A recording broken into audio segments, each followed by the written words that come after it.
জয়িতা, ও মা জয়িতা। হ্যাঁ যাচ্ছি। হ্যাঁ বাবা শোন না। আরে বাবা কেমন আছো? কতদিন পর আসলে? এই কাজ কমে ব্যস্ত ছিলাম বাবা, তুই কেমন আছিস বল এখন? ঠিকই আছি। পড়াশোনা কেমন হচ্ছে বাবা? এই তো পড়তে বসেছিলাম। ভেরি গুড, বাহ খুব সুন্দর।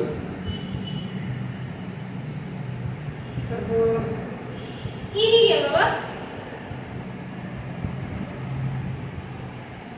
কি বলবো বাবা, তুই তো বড় হয়েছিস, কিন্তু নতুন মা রে। হ্যাঁ কি বলছো?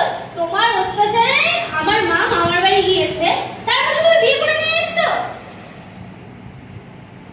আর আপনি না জেনে শুনে কেন চলে এসেছেন? আমার মা বেঁচে আছে। তুমি এটা কি বললে বাবা বলো তো? দাঁড়াও আমি ঝাঁটা নিয়ে এসে তোমাদের আজকে গৃহ প্রবেশ করাচ্ছি। দাঁড়াও। তোমার বউ বেঁচে আছে, তোমার অত বড় একটা মেয়ে আছে, তোমার লজ্জা করে না দিনের পর দিন মিথ্যা কথা বলে আমার সাথে মেলামেশা করতে? ছি! এতটা তো হবে আমি জানতাম না। তুমি মিথ্যা কথা বলেছো। বউনি কেন বউ বেঁচে আছে, এত বড় মেয়ে আছে? দাঁড়াও আমি দেখাচ্ছি।